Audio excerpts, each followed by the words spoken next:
Բարի երեկո եւ բարի գալուստ հայկական ժամանակ տաղավարում զրուցելու եմ Հանրապետություն կուսակցության քաղաքական խորհրդի անդամ Անահիտ Ադամյանի հետ։ Բարև ձեզ Տիկին Ադամյան։ Բարև։ Տիկին Ադամյան, նախ ընդհանուր առմամբ կարող ենք ենթադրել, որ ապրիլի 1-ի Վլադիմիր Պուտինի հայտնի հայտարարությունից հետո ընդդիմությունը ըստ էության վերջնականապես սկսեց իր նախընտրական քարոզարշավը։ Մենք այսօր տեսնում ենք, թե ինչպիսի քարոզչությամբ են հանդես գալիս, թե պաշտոնական Մոսկվան, թե նույն ռուսամետ ուժերը, որոնց մասին խոսում էր Վլադիմիր Պուտինը, բայց այնուամենայնիվ, երբ որ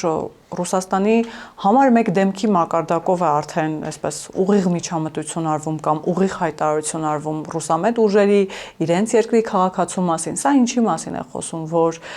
Ռուսաստանի Դաշնությունը կամ նույն Վլադիմիր Պուտինը վաբանկ է գնում կամ ուժեղների վիճակը այնքան ծանր է, որ արդեն Վլադիմիր Պուտինն է իր դեմքով ներգրավում այս process-ներում։ Սքանչելի հարց եք տալիս։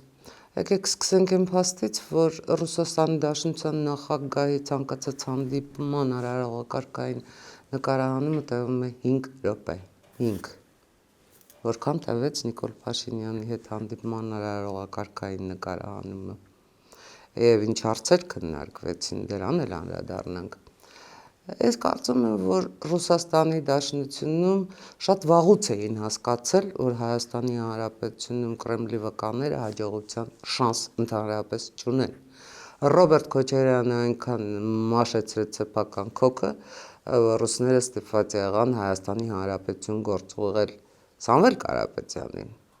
բայց ինչ որտեղ խաղը էլի չստացվեց։ Այդ չստացվածության պարագան ստիպեց Ռուսաստանի Դաշնության նախագահին գնալ վաբանկ, բայց այդ վաբանկ գնալով նա սեփական քարոզչությունը այնպեսի հարված տվեց, մեղմ ասած աքացի սեփական քարոզչությանը, որ հիմա օրինակ ես դժվարանում եմ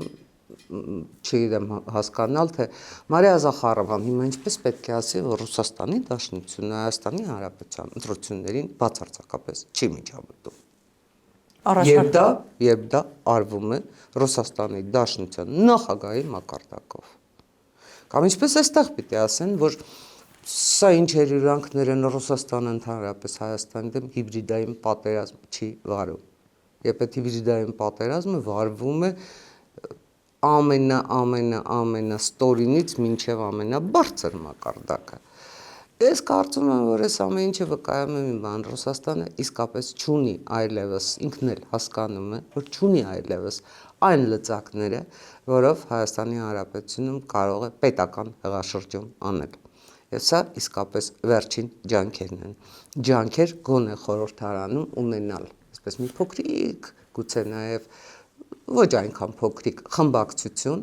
որը եւս 5 տարի կշարունակի պետությունը ներսից քայքայելու ճիշտ այն գործընթացը, որը 21 թվականի արտահայտ ընտրություններով սկսվել էր, եւ իհարկե պիտի շարունակվի այնքան, մինչեւ Ռուսաստանի Դաշնությանը իրենց պլանների համաձայն հաջողվի Հայաստանում հասնել այն արդյունքին, ինչին հասան Վրաստանում, վրացական երազանքով։ Հավատացնում եմ ձեզ, հայկական երազանքը բոլորովին այլ է։ Մենք ոչ պետություն ունենք վաճառելու, ոչ ինքնիշխանություն ունենք վաճառելու, ոչ էլ ընդհանրապես մեր մեծամասնության մեջ վաճառվում ենք։ Բայց դա ինչ որ իմաստով Տիկին Ադամյան Վլադիմիր Պուտինի հայտարարությունը կրակոտ չէր սեփական ոտքին կամ սեփական ուժերի ոտքին։ Նկատի ունեմ իր դեմքով նման հայտարարություն անելը ավելի շատ օգնելու է, թե խանգարելու է եւ նաեւ հատուկ վերաբերմունքը սահմանադրության նկատմամբ։ Դա միտում էր Վլադիմիր Պուտինը, եթե չեմ սխալվում, նաեւ իրավաբանական կրթություն ունի եւ չէր կարող այդ սահմանադրության խութերին, այդ նրբություններին ծանոթ չլինել։ Հիմա ինչ միտում ուներ նաեւ այդ հայտարարությունը։ Մի անգամից 3 թիրախի խփեցիք եւ ճշգրիտ։ Տեսեք, երբ որևէ բարձրաստիճան պաշտոնյա պատրաստվում է հանդիպման,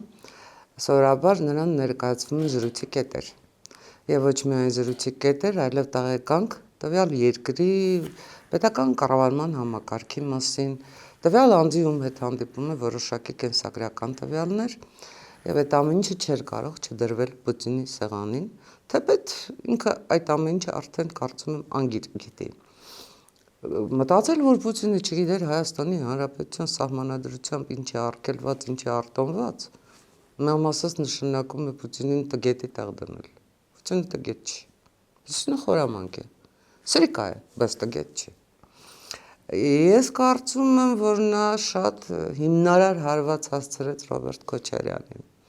որտեղ ակնհայտ է, որ քիմիան այլևս դադարել է լինել քաղաքական գիտություն։ Քիմիան զոհվեց քիմիան, բայց քիմիայի փոխարեն առաջանում է ինչ-որ մի սիմբիոզ, ես նույնիսկ դժվարանում եմ նրան ինչ-որ կենսաբանական անվանում տալ կամ գիտական ինչ-որ բնորոշում տալ։ Եվ այդ սիմբիոզի անունը Սամվել Կարապետյանն է։ Սիմբիոզը անվանում ապավինելով նաև արհեստական բանականությանը, որովհետև ակնհայտորեն այն ամեն ինչ որ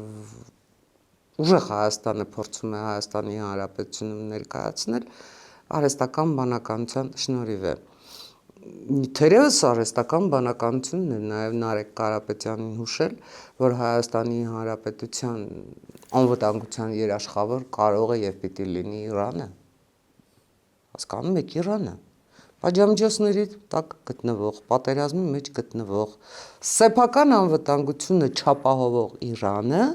պետք է գա ու լինի Հայաստանի Հանրապետության անվտանգության երաշխավորը, որովհետև ակնհայտորեն արհեստական բանականությանը թե Ռուսաստանում, թե Հայաստանում առաջադրել են մի խնդիր, ով է երաշխավորը։ Արհեստական բանականությունը շարում է ինչ-որ անկապ երաշխավորներ, որոնք ներկայացվում են եւ որոնք բարձրաձայնվում են։ Իսկ արհեստական բանականությունն է գեներացրել այդ միտքը ձեզ, որ պետք է երկու երաշխավորներ ներգրավել կամ մեկից ավելի երաշխավորներ, որոնք նույնպես ունեն հակասություններ եւ այդ հակասությունների վրա կառուցել խաղաղություն։ Ինչպես։ Արհեստական բանականության սիմբիոզը։ Որովհետև եթե էլի ճշգրիտ թիրախին խփեցիք, որովհետև տեսեք, եթե մենք դատում ենք այդ ընթացքով ստացվում է Հայաստանի Հանրապետությունը,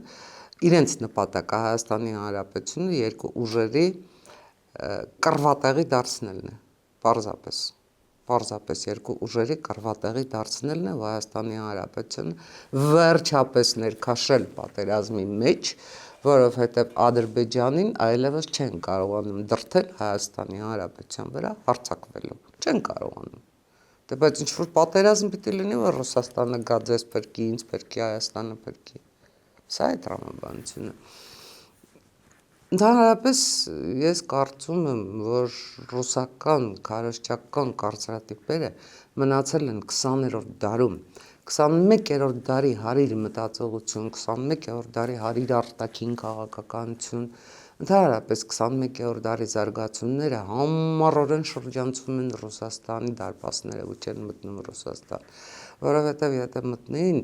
այնտեղ էլի կհասկանային ինչ է կատարվում աշխարհում, աշխարհաքաղաքական ինչ փոփոխություններ են լինում, կկարողանային կանխատեսել ու զարգացնել աշխարհաքաղաքական այդ փոփոխությունները, հնարավորություն տալով նաև Ռուսաստանին զարգանալու։ Ես ոչինչ չունեմ ասելու ռուսական ժողովրդավարության մասին։ Բնականաբար այդ ժողովրդավարությունը շատ տարածվում է միայն հայերի վրա։ Չէ, հայերի վրա չի տարածվում, առաջին հերթին ցավալիորեն տարածվում է ռուս ժողովրդի վրա, որովհետև բավական է ընդամենը մի բլոգեր ասի, որ Պուտինը սխալվեց, որ հարձակվեց Ուկրաինայի վրա, որպեսզի հայտնվի հոգեբուժարանում։ Ոնց եք դուք այդ փաստը գնահատում։ Պարզապես գրի։ Իր բլոգում գրի, Պուտինը սխալվեց Ուկրաինայի վրա հարձակվելով այսքան տարի։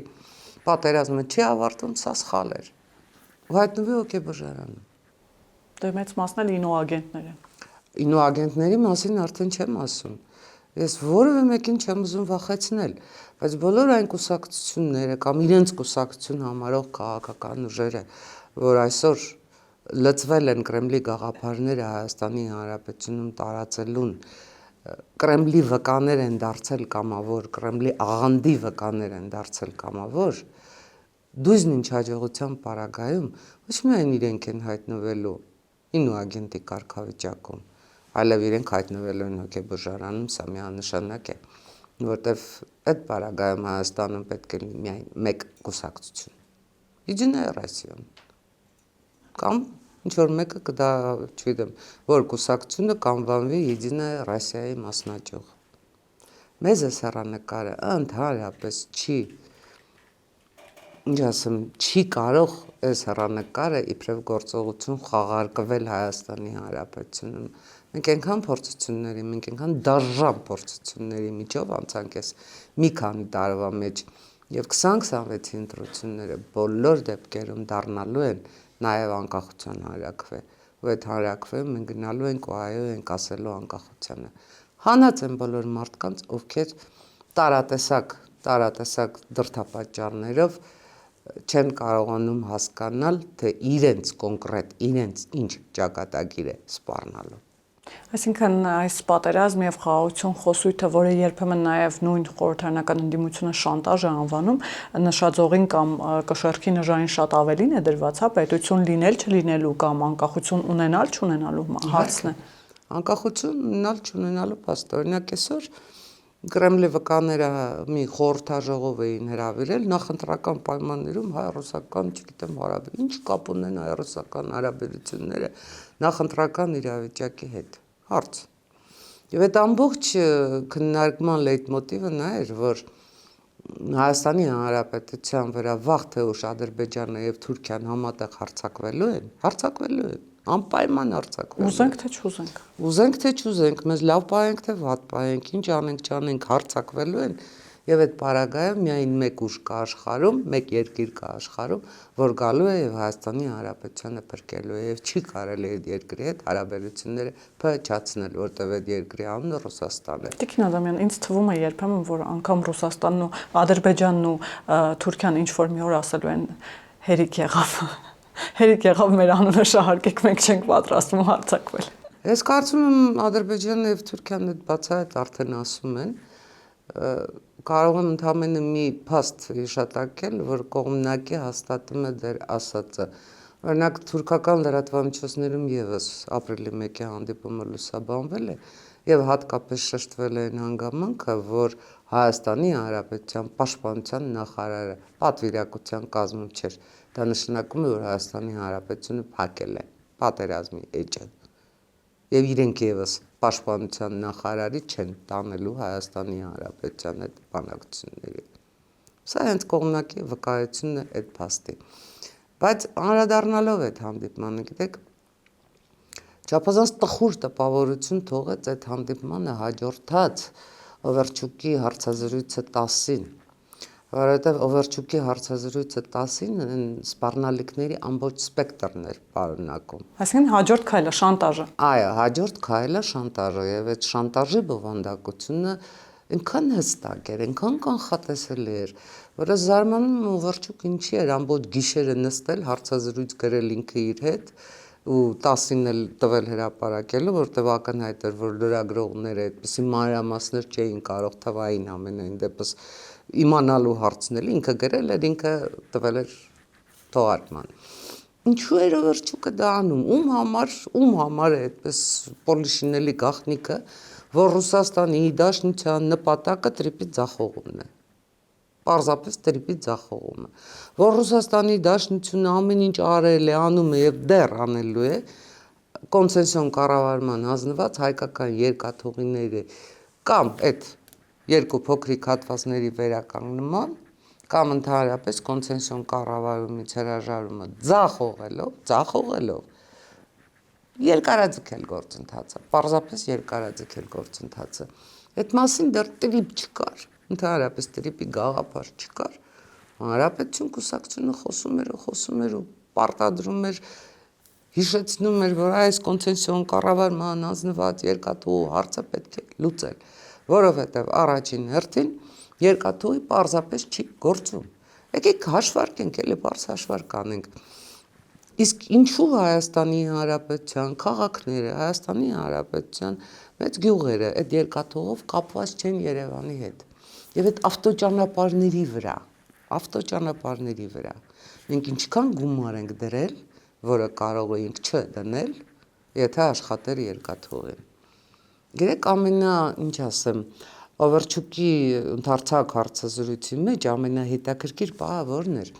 Մարդը հայտարարում է, Ռուսաստանը պատրաստ է, Ռուսաստանը կգա եւ այդ փոքրիկ հատվածները կկառուցի, Ռուսաստանը իր կոնցեսիոն պարտավորությունները կատարում է, եսիմինչ,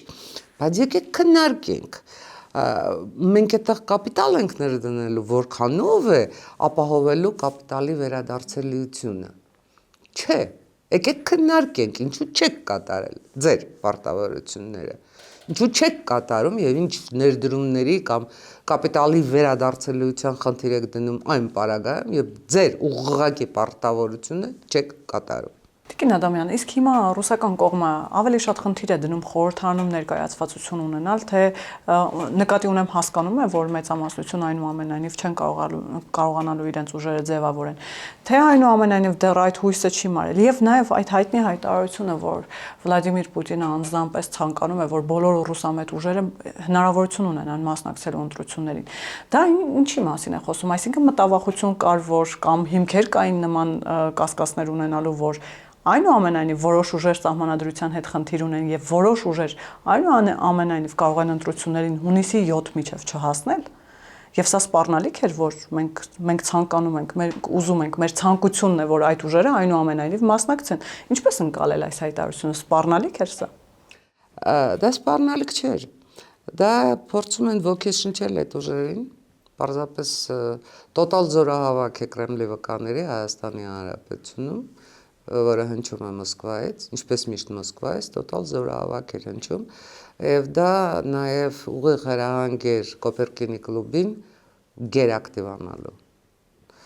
Ռուսաստանի Դաշնությունում հրաշալի հասկանում են, որ Հայաստանի Հանրապետությունը վերադարձնել մինչև 2018 թվականի եղած կարգավիճակին այլևս հնարավոր չի, ջինը թռել է շշից։ Մենք Վրաստանը չենք։ Խաբեցին վրացիներին, ասին Աբխազիան եւ Օսեթիան վերադարձնելու ենք։ Խաբեցին վրացիներին, ասին եթե հանկարծ գնաք ու ձեր ինքնիշխանությունը պաշտպանեք, պատերազմ է լինելու։ Մեզ արդեն խաբելու տեղ չունեն։ Մենք կորցրել ենք Արցախը, մենք անցել ենք պատերազմի միջով։ Վերադարձի մասին են խոսում։ Այո, վերադարձի մասին են խոսում եւ պատահական չէ, որ Պուտինը գեներացրեց վերադարձի խոսակցությունը, թե ստացավ, բնական է, որ ստանալու էր եւ ստացավ արժանի պատասխան, բայց մարդուն, որը ցանկանում է խաբվել, շատ հեշտ է խաբել։ Պատկերացրեք ձեզ արցախցիների վիճակում։ Ես ինչ ասեմ, ես չեմ ուզում այդ թեմայով խոսել, որովհետեւ ես կարծում եմ, որ ցանկացած խոսակցություն, որը հանգելու է ոչինչի, պարզապես նշանակում է մարդու սպիացող վերքը, այսպես քանդել ու արյուն հոսեցնել այդ վերքից չի կարելի։ Իսկապես Արցախի մասին պետք է խոսել միայն այն ժամանակ եւ միայն այն պայմաններում, երբ վերադարձը ռեալ կլինի։ Կարող եք, չգիտեմ, եթե այդ հնարավորությունը ունեք, սոցիոլոգիական հարցում անցկացնել արցախցիների շրջանում, ցանկանում են նրանք վերադառնալ, ստանալ Ադրբեջանի քաղաքացու անձնագիր, հնարավոր համարում են իրենց կյանքը այդ պարագայում։ Սա է ամբողջ հարցը։ Ու քանի դեռ ես վստահ եմ, չեն ցանկանա։ Պարզապես չեն ցանկանա։ Ու փակենք արցախցիների թեման, թեկուզ այդ թեման ռուսները անդադար փորձելու են բացել, որովհետև Հայաստանի ներքաղաքական կյանքը ապակայունացնելու, Հայաստանում իշխանությունների դեմ որոշակի դժգոհություն գեներացնելու լավագույն խաղակարտերից մեկն է։ Բայց Ռուսաստանի Դաշնությունը այդ քայլով նաև համաշխարհային հանրության առաջ է արդարանում։ Եկեք դա էլ արձանագրենք։ Փորձում է համաշխարհային հանրության առաջ մեղքը գցել Հայաստանի Հանրապետության վրա, որպեսզի ինքը իր, ինչ ասեմ, բարձր վեհագույն գերտերության Կրեմլի աստղերի վրա չհայտնվի այն խարանը, որ Ռուսաստանի Դաշնությունը եղել ու մնում է դավաճան, գծող եւ իր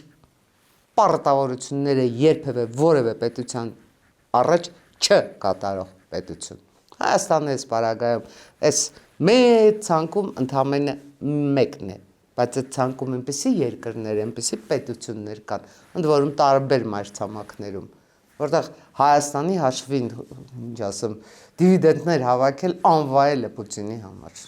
Իդեպ Իրանում սկսված պատերազմից մի քանի օր հետո, եթե չեմ սխալվում, Կրեմլից եղան հայտարարություններ, որ այնուամենայնիվ մեղավորը Իրանն է, պետք է գնալ, բանակցեր եւ այսպես շարունակ։ Այսինքն սա դաշնակցային մոտեցում է ըստ էության Ռուսաստանի Դաշնության։ Դե դաշնակցային մոտեցման բազում դրսևորումներ կան, սկսած Վենեսուելա, Կուբա, Սիրիա, շատ ավելի շուտ որ գնանք Հարավսլավիա, ինչի մասին է խոսքը։ Ինչի մասին է խոսքը։ Պատահական չի, գիտեք, որ Թուրքիայի նախագահ Ռեջեփ Թայիփ Էրդողանը արդեն 5 տարի է դառնում Ռուսաստանի Դաշնության նախագահի հետ, այդպես էլ են պաշտոնական հանդիպումը, որ Պիսկովը օրը մեկ հայտարարում էր, այս շաբաթ կպարզվի, եկող շաբաթ կպարզվի, այ արդեն պարզվում է, արդեն քննարկում ենք, 5 տարի է չեն հանդիպում։ Ինչով դա բացատրել։ Դա հարց է, չէ՞։ Տիկին Ադամյան, իսկ որ ուժեղները, այսպես ճակերտավոր ասած, հայտարարում են, որ հանրահավաք են կազմակերպում ապրիլի 11-ին եւ մարդկանց հրավիրում են, կոչ են անում միանալ հանրահավաքին, թեև հակակոռուպցիոնի վերջին բացահայտումները առնվազն նրա մասին են, որ իրենք գումարով են ներգրավում կամ շահագրգռում մարդկանց գնալ այդ ամենատարբեր հանրահավաքներին, բայց հասկանանք ինչ հանրահավաքի մասին է խոսքը։ Ընտրությունների մնացել է ընդամենը 2 ամիս, խելքից դուրս է, ուժերից մեկը իմպիչմենտ է անում, մյուսը հանրահավաք է կազմակերպում։ Այսինքն սա այն փուլն է, որ մարդիկ նախընտրական քարոզարշավի վրա պիտի կենտրոնանան։ Ինչ միտում, ինչ նպատակ ունի այս արհեստական լարվածություն ստեղծելը, ներքաղաքական այս խառնաշփոթ իրավիճակ ստեղծելը, իմիտացիա ստեղծելը առնվազն նման։ Ուժի իմիտացիա։ Ուժի իմիտացիա, քաղաքական գործունեության իմիտացիա, քաղաքական խոսքի իմիտացիա։ Գիտեք, այն ամբողջ պրիմիտիվիզմը, ահա որ պրիմիտիվիզմը, որ այդ ուժի քաղ տեխնոլոգիաները ներշնչել են, թե դա աշխատում է մարդկանց մեջ, պարզապես ծիծաղ է հարուցում։ Ես կոչ եմ անում արտասահմանյան, տեղական, չգիտեմ, Մարսից բերված քաղ տեխնոլոգներին, ժողովուրդ հայերը պրիմիտիվ ժողովուրդ չեն։ Հայերը այդքան, ինչ ասեմ, հիմար չեն։ Մի քիչ բարդացրեք ձեր խոսույթը, մի քիչ բարդ ստորադասական նախադասությունների ապավինեք, որովհետև այդ ձեր պարզունակ մտքերը ոնց հնչում են, տեղը մոռացվում են, ամոթ է պարզապես, ինչ ասեմ։ Այսինքն գաղափարական սնանկության մասին են դիմության ըստ էության։ Որտեղ եք այնտեղ գաղափար տեսել, որ սնանկությունից էլ խոսում եք։ Եթե գաղափարը այն է, որ 300,000 աշխատատեղ պիտի ստեղծվեն, չհասկացա Չինաստանից թե Հնդկաստանից են 300,000 աշխատող վերելու, որտեղից։ Ու ինչի, հետո էլ հայտարարելու դե մենք ժողովրդագրական խնդիրել ենք լուծում։ Ռեալ, բազան, հիմքը, ինչի վրա է այդ աշխատատեղը ստեղծվելու։ Նրա վրա որ հարկերից ազատում են, ում։ Իսկ փորձեք գնալու այդ ձեռնարկատերերին հարցնել։ Իսկ ինքը ուզում է, որ ինքը հարկ չվճարի։ Չի ուզում մարդը։ Գիտեք, ես նման է բռնի երջանկությանը, բայց ոչ երջանկությունը, ոչ, չգիտեմ, խելքը բռնի չի լինում։ Շարունակեք ապավինել ձեր արհեստական բանականությանը եւ կստանաք արհեստական հաղթանակներ ձեր, ինչ ասեմ, ուժեղ պայքարում։ Տիկին Ադամյան, մեկ երևույթից էլ խոսենք, որ ըստ էության այս մարդկանց, չեմ սիրում այդ բառը ասել, բայց նախկիններ, որքան էլ որ նրանք իրենց նախկինների հետ փորձում են չկապել եւ տարանջատել, բայց մոտեցումը Հայաստանի Հանրապետության քաղաքացու միջին վիճակագրական հայի հանդեպ չի փոխվել։ Պարզապես գներն են փոխվել։ Հիմա կասեմ ինչ նկատի ունեմ, հակակոռուպցիոնի վերջին բացահայտումները առնվազն նրա մասին են, որ փորձում են կաշառքով շահագրգռել, այս գլխից այսպես ասած գումար տալ, որպեսզի հետագայում իրենց համար ձայներ ու քվեներ ապահովեն։ Գնաճով պայմանավորված իհարկե 5,000 է եւ հիմա նվազագույն շեմը ոնց հասկանում եմ արդեն 50,000 է, բայց այդ մոտեցումը 100,000 կա։ 100,000, 120,000, բայց մոտեցումը ըստ էության նույնն է։ Սա արդյոք ինչ որ իմաստով նաեւ վիրավորական չէ։ Այն որ ուժեղները այսպես փորձում են ուժեղանալ մարդկանց գնելով, թերևս Հանրապետություն կուսակցությունը առաջինն է խոսել, որովհետեւ մենք տեսնում ենք ինչ է կատարվում, ինչ թվով, հսկայական թվով գրասենյակներ են բացվում, այդ գրասենյակներում մարդիկ ընդունվում են աշխատանքի, բայց չեն էլ հայտնվում այդ գրասենյակներում, այդ պարագայում դա դառնում է պարզապես ընտրակաշառք, ընտրակաշարք, որևէ ձևով գործող օրենքներով չես կարող անվանել ընտրակաշարք, որտեղ մարդը գրասենյակ է բացել, արգելված չի, մարդը աշխատող է ընդունվել գրասենյակում, բնականաբար եթե աշխատող է ընդունվել, վճարում է նրան աշխատավարձ։ Այլ հարց է, որ գործատուն կարող է աշխատանքի բովանդակություն դնել կամ չդնել։ Այսինքն իրավական առումով էստեղ, այո, չես կարող ասել, որ անօրինական գործ, բայց փաստը մնում է փաստ, որ այդ մարդիկ ոչինչ չեն անում։ Փաստը մնում է փաստ, որ այդտեղ հայտնվում են այնպիսի մարդիկ, ովքեր մեծ ընտանիքներ ունեն եւ մեծ ընտանիքների բոլոր անդամներին այսպես փորձում են բերել հենց այդ ուժին ձայն տալու համաձայնության, փոխհամաձայնության, չգիտեմ ինչի։ Այստեղ հարց է, գիտեք, ես Հանրապետություն կուսակցությունը Արամ Սարգսյանն էլ է այս մասին մի քանի հարցազրույցներում շեշտել, ես էլ եմ պնդում, որ այստեղ խնդիրը քաղաքական է։ Վերջ առաջ Հայաստանի Հանրապետությունը պաշտպանելու է իր ժողովրդավարությունը, թե ոչ։ Տուրք տալու է, այնպես պատկերացումներին, որ այստեղ, չգիտեմ, մամուլի ազատությունը ամենաթողությունն է, որ ընդհանրապես ով ում խելքին ինչ բրդի կարող է հայտարարել, ով ոնց ցանկանա կարող է վիրավորել, պաշտոնյաների միակ գործն էլ այդ ամեն ինչին շնորհակալություն ասելն է։ Սա է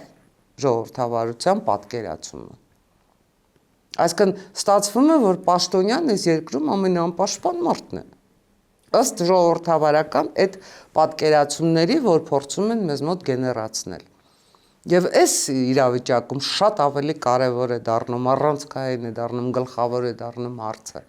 Իսկ արդյոք Հայաստանի Հանրապետությունում հունիսի 7-ի ընտրություններին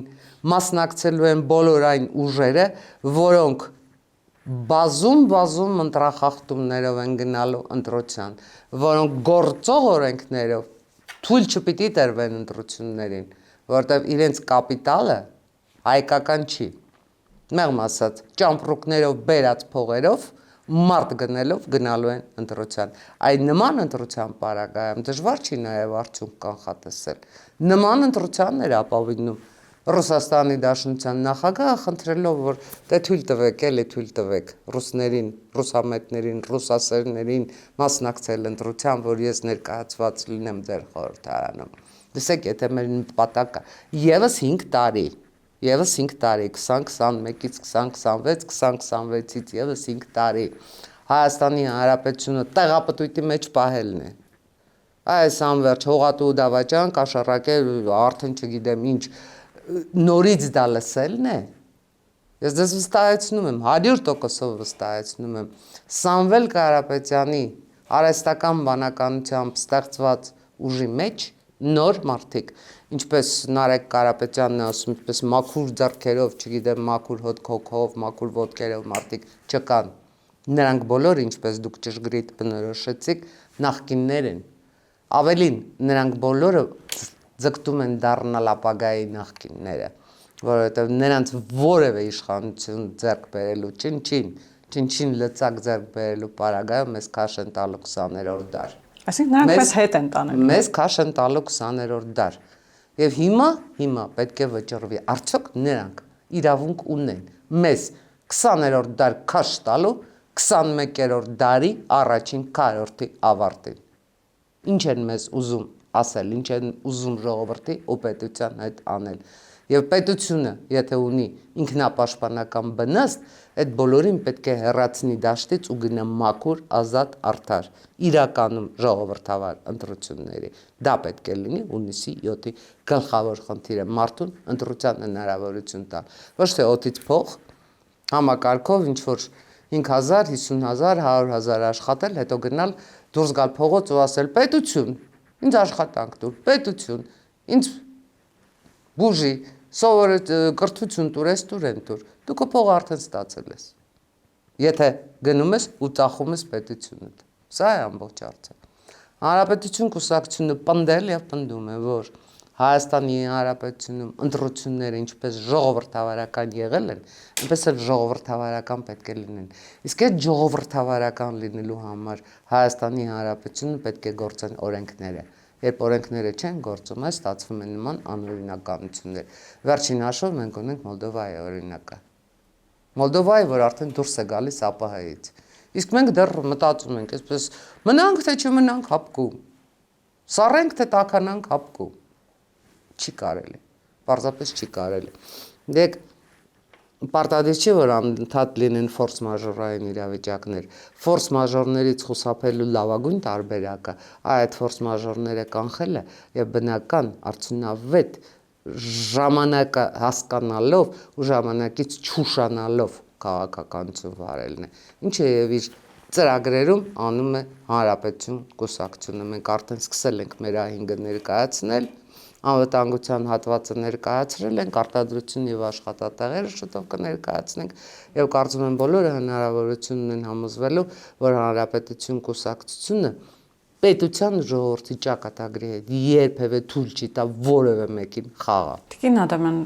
այսքան մեծ սևեռվածությունը հատկապես 2026 թվականի խորհրդարանական ընտրություններին ինչով է պայմանավորված, ինչու են այս ընտրությունները հատկապես կարևոր եւ մենք տեսնում ենք նաեւ արտաքին ուժերի այդ հետաքրքրվածությունը, հայտարարությունները անթաքույց, առանց դիվանագիտական սեթևեթանքների, այսինքն ուղիղ տեքստով։ Սա ինչի մասին է խոսում եւ նաեւ հասկանանք թե Հայաստանը ինչ գին կարող է վճարել հունիսի 7-ին, նկատի ունեմ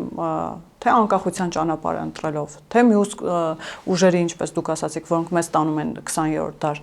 թե նրանց ճանապարհը ընտրելով, այսինքն երբ Վլադիմիր Պուտինն ասում էր այդ ուժերը պիտի մասնակցեն, մեր ցանկությունն է, որ եթե այդ ուժերը ասենք օրինակ չմասնակցեն, դա ինչ գին կարող է ունենալ մեզ համար, եւ կամ ընտրություններին, եթե այդ ուժերը չհաղթահարեն նվազագույնի շեմը, դա կրկին մեր համար որևէ գին կարող է ունենալ, թե չի կարող ունենալ։ Հասկանանք ինչ նշաձողին կամ կշեռքի նժարին ինչ է դրված հստակ։ Սքանչելի եւ շատ տարին հարց եք տալիս։ Երեք մենք սովորաբար բոլորս էլ գնում ենք նույն սխալը գործելու ճանապարհով։ Մենք Հայաստանը փորձում ենք դիտել աշխարհից մեկուսացած կտրված, փորձում ենք մեր խնդիրները ներսից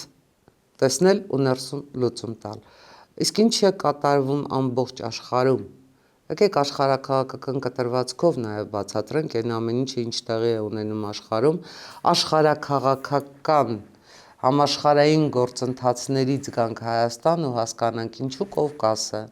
ինչու Հայաստանը, ինչու Վրաստանը, ինչու Ադրբեջանը, ինչու Իրանը վերջապես հայտնվել են համաշխարհային իրադարձությունների կենտրոնում, որովհետև աշխարհը փոխվում է, որովհետև աշխարհը նոր անվտանգային ճարտարապետությունը սկսել կառուցել, ինքը իրեն ճարտարացրեց ու փլուզվեց, ինչպես փլուզվում են բոլոր կայսրությունները, այդ թվում նաև ռուսական, եւ փոխվում է այս ամեն ինչը։ Հիմա մեր խնդիրն է, Հայաստանի Հանրապետության խնդիրն է։ Օգտագործել են մարդկային, բնական, բոլոր ժողովրդագրական, ժողովրդավարական բոլոր ռեսուրսները պահպանվելու համար իբրև ինքնիշխան պետություն, պահպանվելու իբրև ինքնիշխան պետություն եւ պահպանելու զարգացման հնարավորությունները, որովհետեւ այլևս մնալ այն կաղապարների մեջ, ինչ կաղապարների մեջ Ռուսաստանի Դաշնությունը դրել էր Հայաստանի Հանրապետությանը, հայտնի ստատուս քվոն, հայտնի, չգիտեմ, գույք պարտքի դիմացից մինչև երկաթուղու կոնցեսիոն կառավարումը եւ այլն եւ այլն եւ այլն, էներգետիկ անվտանգության զրոյացումը հիմա էլ շարունակում են պնդել, որ չէ, ոնց մենք պետք է ձեր էներգետիկ անվտանգության հարցերը լուծենք, մենք որ չլուծենք, դուք ընդհանրապես պրոբլեմի մեջ եք։ Այդ ամեն ինչը հաղթահարել, դնել մի կողմ, չխաբվել, չվախենալ ու չվաճառվել։ Սա է հիմնականը լինելու ձեր բոլոր հարցերի պատասխաններին, ձեր բոլոր հարցերին ես մեկ պատասխան եմ տալիս՝ չխաբվել, չվախենալ, չվաճառվել, որովհետև այդ պարագայում մենք աճուրդի ենք անում ոչ միայն մեզ, այլև մեր երեխաներին, մեր հողը, մեր ընտերքը, մեր երկինքը ու մեր եռաբլուրը։ Իսկ դա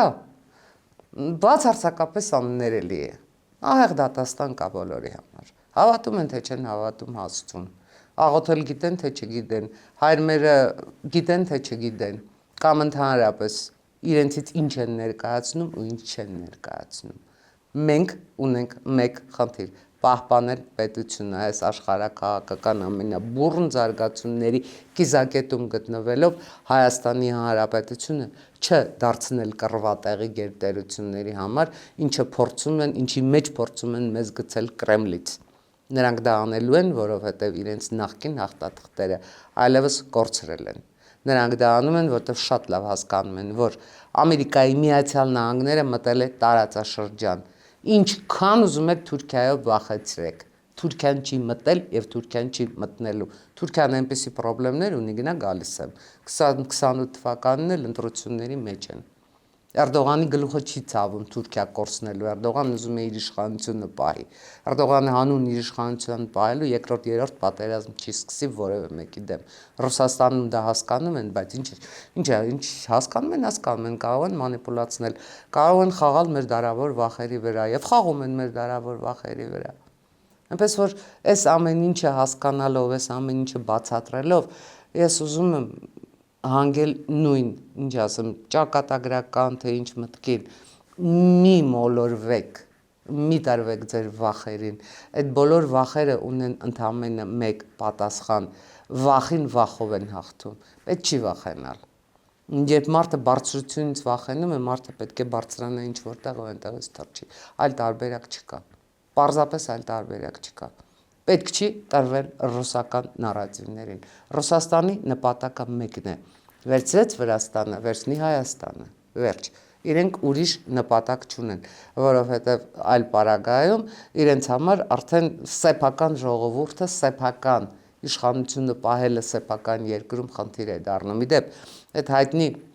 համաժողովում մեզ նաև վախեցնում էին այն բանը, որ դա հեսա, պատերազմը Ուկրաինայում ավարտվում է եւ Ռուսաստանը վերադառնալու է տարածաշրջան,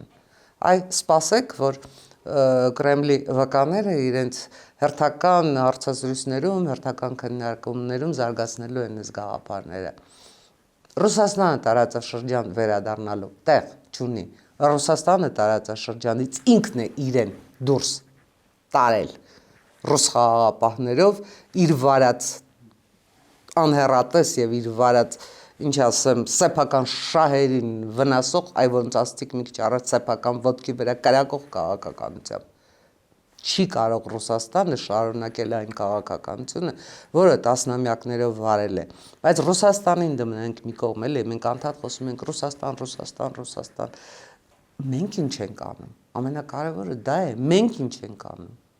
Որովհետև ինչքան էլ մենք ասենք հիբրիդային պատերազմ, այդ հիբրիդային պատերազմը մենք անվերջ տանուլ կտանք, եթե միշտ լինենք պաշտպանվողի դերում, մեզ պետք է հարձակվողի դեր, մեզ պետք է հիբրիդային պատերազմ ոչ թե պաշտպանվողի, այլ հարձակվողի դեր, իսկ հարձակվողի պարագայում մենք պետք է ունենանք մեր կռվանները, վերջին հաշվով որն ենք մենք տեսնում մեր արժեքը, մեր հեռանկարը, մեր ուղղակի, ինչ քայլեր պետք է անենք, այդ քայլերի մեխանիզմները, որովհետև մենք բոլորս էլ ամեն ինչ շատ հիմա, ես ուղղակի ապշում եմ այդ ֆենոմենի վրա, որ այդ Կրեմլի վկաների խոսույթի գլխավոր լեյտմոտիվը, հիմնաթեման, կարմիր գիծը, չգիտեմ էլ ինչը, անկախությունն ու ինքնիշխանությունն է։ Ուժն է, ուժեղ Հայաստան։ Այո, պատկերացնում եք,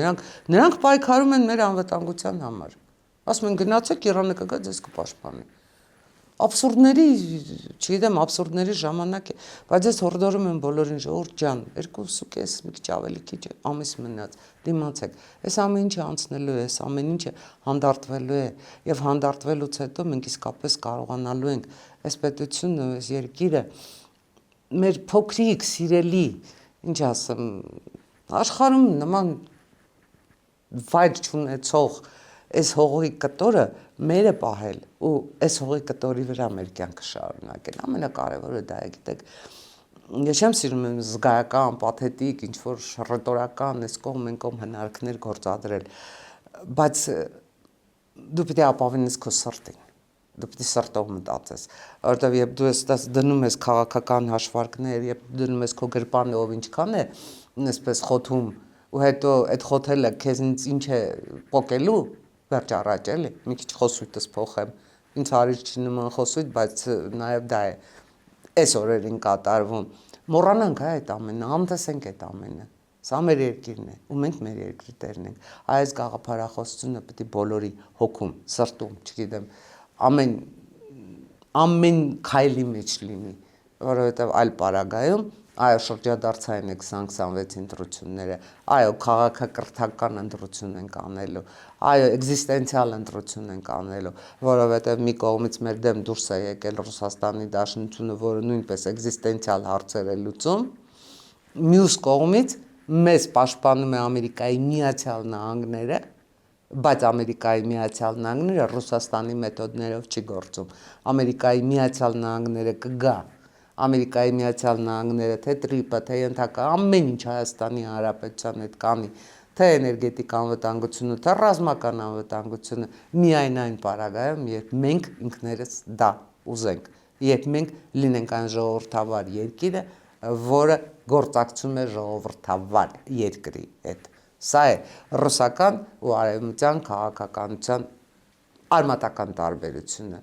Նրանք չեն գալիս մեզ բռնի երջանկացնելու։ Նրանք պարզապես ասում են, այ երջանկության հնարավորությունները սա են։ Ցանկանում եք անցնենք այս ճանապարհը համատեղ։ Իսկ Ռուսաստանը ասում է, լսեք, ուզում եք, չեք ուզում։ Ուրախ եք, տխուր եք, մեծ եք, փոքր եք, սա է երջանկության ճանապարհը։ Ինձ հետ երջանիկ եղեք ու վերջ։ Շնորհակալ եմ Տիկին Ադամյան անչափ կարևոր զրույցի համար։ Ես եմ շնորհակալ։ Եվ նաև զգայական։